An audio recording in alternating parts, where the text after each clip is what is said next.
Aujourd'hui, à Revue, ensemble, on va regarder un mec fumer des nazis. De 2022, Sisu, l'or et le sang. Et ça commence maintenant.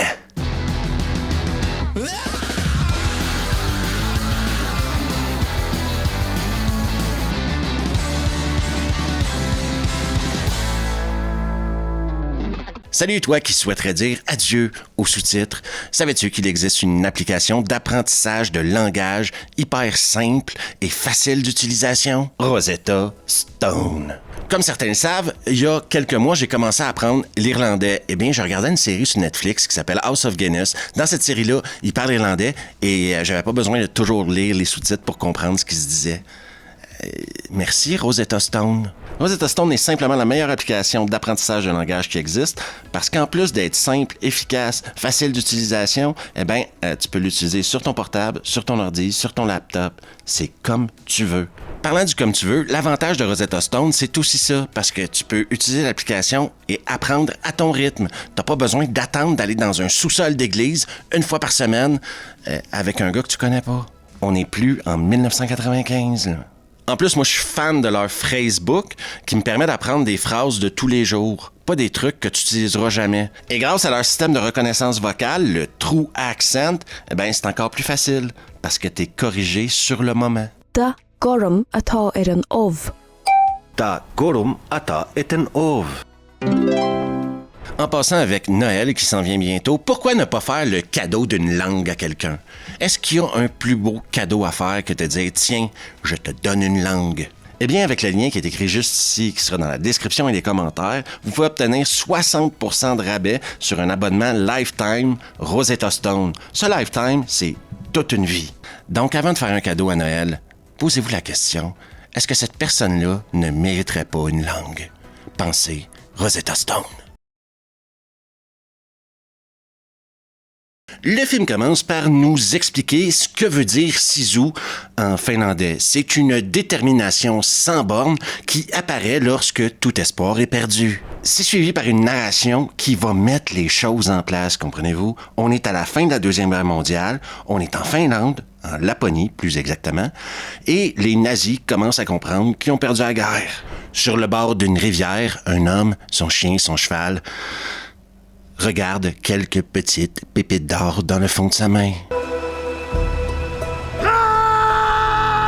Laissez-moi vous dire une chose, et je crois que c'est important de le souligner parce que ça met l'atmosphère de tout le film. La toundra finlandaise, c'est joli.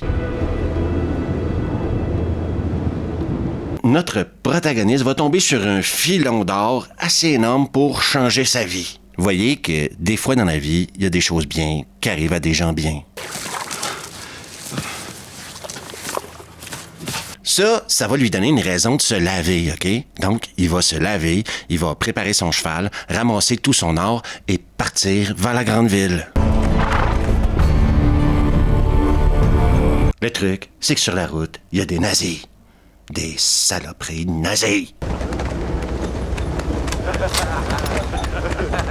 Pendant un certain moment, on va penser qu'ils vont lui foutre la paix. Sauf qu'après qu'il soit passé à travers le premier groupe de nazis qui, eux, lui ont foutu la paix, il va arriver vers un autre groupe de nazis qui, eux, décident de pas lui foutre la paix. Ça, c'est pas gentil.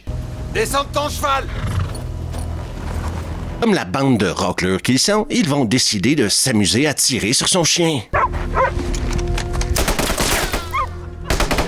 Ils veulent absolument lui voler son or maintenant. Et ça, je vous le garantis, c'est une très mauvaise idée.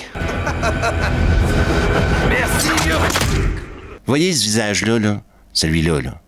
Ça, c'est le visage d'un homme qui n'a pas peur de la violence, mais plutôt d'un homme qui est habité par la violence. Un homme qui embrasse la violence. Le premier groupe qui a croisé à quelque part, alerté par les coups de feu, décide de retourner faire demi-chemin, d'aller voir ce qui s'est passé justement. Et quand ils arrivent sur place, tout ce qu'ils voient, c'est un carnage. Donc, ce groupe de nazis-là, avec un tank, va partir à la recherche de notre protagoniste. Oui, parce que maintenant, ils veulent ils veulent se venger parce qu'il a tué son monde et sur le monde là-bas, ils ont trouvé des petites pépites d'or. Donc, ils se disent, ce mec-là doit avoir de l'or. Et moi, je vous pose la question, est-ce qu'un tank contre un cheval, c'est un combat juste? Pire pour notre héros, il se retrouve maintenant dans un champ de mine. Et laissez-moi vous dire qu'il ne restera pas grand-chose du cheval. Quand les nazis se pointent, lui, il est en train de ramasser son or. Et là, on a le droit à un moment incroyable. Un homme seul contre un peloton nazi.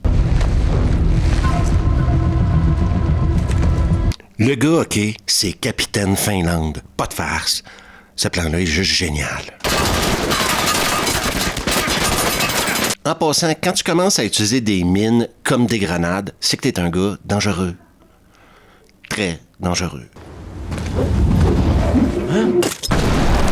Après, moi, je vous dirais que chasser un mec dans un champ de mine, c'est pas le truc le plus facile à faire au monde, hein? C'est compliqué. Et là, les salauds de nazis vont décider d'utiliser des femmes qui ont prisonnières comme pour ouvrir le chemin, on va dire. Ouais. Ils utilisent les femmes pour ouvrir le chemin.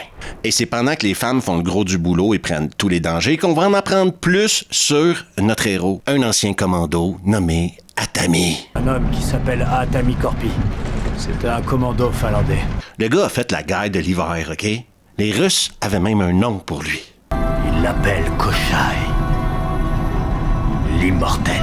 On est bien sûr ici dans l'exposition sigalesque, OK? Et bon, malgré tout, je trouve que pour le moment, ça se tient. Sauf que les nazis, même en sachant ce qu'ils savent sur lui, décident qu'ils veulent son or. Ben oui, la guerre est presque finie, ils savent qu'ils vont la perdre, puis ils pensent que cet or-là peut changer leur vie. Cet or, c'est notre issue de secours. Atami, lui, prend 2 ou 3 secondes pour soigner 2 ou 3 petites blessures. Ouais, des égratignures, quoi. Là, il va décider d'en profiter pour faire un petit somme, OK? Pour se relaxer. Il y a quand même pas facile, hein? Sauf que les nazis, eux, ils continuent d'avancer. Fait qu'ils vont arriver comme super proches de lui. Sauf qu'Atami, c'est pas un débutant, OK? Il va se glisser sous un véhicule, s'accrocher au véhicule et percer le réservoir d'essence. Ça, c'est important parce qu'il y avait des chiens qui le poursuivaient à travers tout ça et l'odeur de l'essence va empêcher les chiens de faire leur boulot. Atami, il y en a vu des guerres. Et là, Atami va décider, OK, c'est le temps pour moi de me pousser. Donc, il va sortir de sous le camion et courir vers la rivière. Sauf que les nazis vont le voir, puis là, ils vont lui lancer leur chien au cul. Mais inquiétez-vous pas pour Atami, il a un plan. Ah ben oui, il s'est mis en feu. Il s'est mis en feu et il a couru dans le lac. Et un coup dans le lac, ça va nous offrir l'opportunité de voir un meurtre sous-marin. On en voit très rarement des meurtres sous-marins dans les films. Atari finit par sortir de l'eau, chope un cadavre, se met ça sur le dos, commence à courir. Le mec a pensé à tout, OK? Atami arrive enfin vers la ville et il va voir les dommages que les nazis ont fait à son pays. Il va d'ailleurs en profiter pour aller faire un petit somme. Le gars est fatigué. Par contre, pas moyen de dormir 2 minutes. Son chien se pointe, puis là, les nazis ont attaché de la dynamite sur son chien. Tu me parles d'une bande de sauvages. Les enfants de chienne vont capturer Atami et le pendre. Ben, ils vont essayer de le pendre. Pour le dérangement. Sauf que le mec, il est intuable, OK? Parce que là, il y a un avion qui se pointe, ça va faire pencher le poteau sur lequel il était pendu. Ça va faire en sorte que la corde va tomber, lui, il va tomber, puis il reste plus qu'à s'en sortir, là. Le mec, intuable, je vous jure. Et là, tu commences à avoir pitié de lui. Tu te dis, mais les mecs, ils peuvent pas juste lui foutre la paix 2 minutes, là? Déjà pour qu'il se repose un peu puis qu'il se soigne, parce qu'il est magané, Atami, hein? Il a eu une grosse journée. Donc, il va fumer les 2 aviateurs qui étaient là et s'asseoir tranquille 2 secondes. C'est le moment pour lui de réfléchir à la situation. il va rapidement arriver à la seule et unique conclusion possible, retrouver son or et tuer des nazis. Mais avant de pouvoir aller tuer des nazis, Atami va devoir se soigner, s'administrer les premiers soins. Parce que, comme je vous disais plus tôt, il y a 2-3 balles un peu partout, des petites coupures. Il y a une grosse journée. Il va ensuite monter dans l'avion et partir à la chasse des nazis. Sauf que lui, il va utiliser l'avion pas pour fumer du nazi, mais pour bloquer les nazis sur une route. Le pilote a été pendu. Et là, il y a une des otages qui a un message pour les nazis. Et je pense que ce serait le temps qu'il commence à l'écouter. Vous allez voir ce qui se passe quand on lui enlève ce qui compte le plus pour lui. Et comme elle leur avait dit, Atami commence son boulot. D'ailleurs, avec l'aide d'une des otages, il va réussir à prendre le contrôle d'un des véhicules de transport. Et s'il y a une chose que ce genre de film-là nous promet, c'est des moments de vengeance. Et quand t'as fait des trucs dégueulasses à des femmes dans ce genre de film-là, il y a un prix à payer. La mort. Atami, lui, pendant ce temps-là, s'occupe du tank. On est dans une situation où c'est juste un gars et sa pioche contre un tank. Il y a une certaine satisfaction à voir des nazis se chier dessus, hein? On se mentira pas, c'est pas les gens qu'on aime le plus. Et sachant qu'ils ont son or en plus, on n'a aucune pitié pour eux. Et le rôle des otages féminines là-dedans est également excellent, parce qu'on obtient également une satisfaction à les voir se venger. C'est bien. Le chef des nazis, lui, va finir par arriver à l'avion qui devrait lui permettre de sortir de Finlande. Sauf que ce qu'il n'a pas compris, c'est que c'est pas lui qui décide quand il part de Finlande. C'est Atami qui décide quand il aura le droit de partir de Finlande. Et il partira pas de Finlande avec son or. Atami, comme n'importe quel gars qui veut retrouver son or, est accroché grâce à sa pioche à un avion en plein vol. Des choses qu'on voit tous les jours. Quand je vous dis depuis le début du film que le mec abandonnera jamais puis qu'il est intuable, le mec est intuable et il abandonnera jamais. Il veut son or, OK? Pas de farce, Atami fait passer Steven Seagal pour une chachotte. Et là, il a beau prendre des coups, mais tu peux pas le tuer, le gars. Il est intuable. Donc, donne-y des coups jusqu'à demain si tu veux. Ça va mal finir pour toi.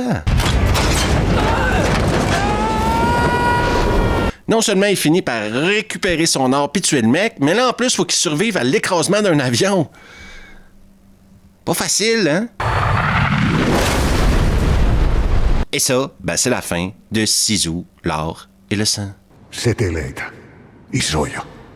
S'il y a une chose que ce film-là me prouve, c'est que la simplicité l'emporte toujours sur la complexité. Le réalisateur, Jalmari Elander, et également scénariste, nous raconte une histoire simple. Non, mais c'est simple, là. C'est un mec qui trouve de l'or, qui se fait voler son or, puis qui veut récupérer son or. On s'attache au perso, même s'il parle jamais. C'est super simple comme histoire. Mais attention, c'est super bien réalisé, c'est super bien écrit, les scènes d'action sont hyper efficaces, la vengeance est jouissive, l'interprétation des acteurs est excellente, tout marche. En partie, d'après moi, parce que l'histoire reste simple. On peut additionner à tout ça le fait de tuer des nazis. Tuer des nazis, ça marche tout le temps. C'est les meilleurs méchants de films, point barre. Est-ce que la fin est légèrement exagérée? Bien sûr que oui, mais rendu là, t'as accepté dans quelle situation puis dans quel film t'étais, quoi. Oui, c'est exagéré, mais pour moi, ça marche quand même.